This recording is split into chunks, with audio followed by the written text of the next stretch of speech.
여러분, 옆자리 김 부장님이 이번 달에 800만 원을 찍었다면 믿어지시나요? 같은 나이인데 누구는 대기업에서 월 800을 벌고 누구는 중소기업에서 340만 원을 받으며 일하고 있어요. 이 2.3배라는 숫자가 단순히 남의 나라 이야기가 아니라 지금 우리 곁의 현실이라니까요. 사실 이 격차는 단순한 숫자가 아니라 우리 사회의 아주 깊은 구조적 균열을 보여주는 신호예요. 도대체 왜 열심히 일하는 시간은 비슷한데 통장에 찍히는 숫자는 이렇게 극명하게 갈리는 걸까요? 사실 중소기업의 소득 상승률이 대기업보다 높았던 시절도 분명히 있었거든요. 하지만 2024년에 들어서면서 상황이 급변했는데 내수 침체라는 거대한 파도가 중소기업들을 먼저 덮친 거예요. 대기업이 방파제 뒤에서 버틸 때 중소기업 근로자들은 그 파도를 온몸으로 맞은 셈이죠. 여기서 잠깐, 우리가 흔히 말하는 평균의 함정을 조심해야 합니다. 전체 근로자 평균 소득이 375만 원이라지만 사실 10명 중 6명은 월 350만 원도 못 받고 있어요. 즉, 극소수의 고소득자가 평균치를 확 끌어올리고 있다는 뜻이에요. 그럼 가장 돈을 많이 버는 동네는 어디일까요? 예상하셨겠지만 역시나 금융과 보험업이 평균 777만 원으로 압도적인 1위를 차지했고요. 반면 우리가 매일 마주하는 숙박이나 음식점업은 188만 원 수준에 머물러 있어 산업 간 양극화도 심각한 상태예요. 그런데 더 충격적인 건 우리가 정당하게 일한 대가조차 제대로 못 받는 경우가 허다하다는 거예요. 최근 정부가 제조업체들을 조사해봤더니 조사 대상 49곳 전부에서 법 위반 사항이 쏟아져 나왔거든요. 일을 더 시키고도 돈을 안 주는 공짜 노동이 여전히 만연하다는 증거죠. 겉으로는 멀쩡해 보이는 항공사들조차 비행 준비 시간인 브리핑 타임은 근로 시간으로 쳐주지 않은 꼼수를 부렸대요. 야간에 잠 안 자고 일한 수당 7억 원을 떼먹은 것도 있다니 정말 기가 막힐 노릇 아닌가요? 이게 바로 우리가 마주한 노동시장의 씁쓸한 뒷모습이에요. 그럼 중소기업은 왜 월급을 더 못 올려주는 걸까요? 바로 대기업보다 경기 변화에 훨씬 민감하게 반응하기 때문이에요. 원자재 값이 오르고 소비가 줄어들면 중소기업은 당장 생존의 위협을 느끼게 되거든요. 물가는 탁팍 오르는데 월급 상승률은 고작 3%대에 머물고 있으니 실질적인 지갑 사정은 작년보다 더 나빠진 셈이에요.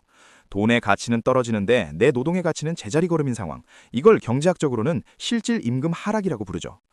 특히 40대와 50대에서 대기업과 중소기업의 격차가 정점을 찍는다는 사실에 주목해야 해요. 근속 연수가 길어질수록 대기업은 호봉제로 연봉이 껑충 뛰지만 중소기업은 숙련도가 올라도 임금 상한선에 부딪히는 경우가 많거든요. 성별에 따른 임금 차이도 여전히 무시할 수 없는 수준이에요.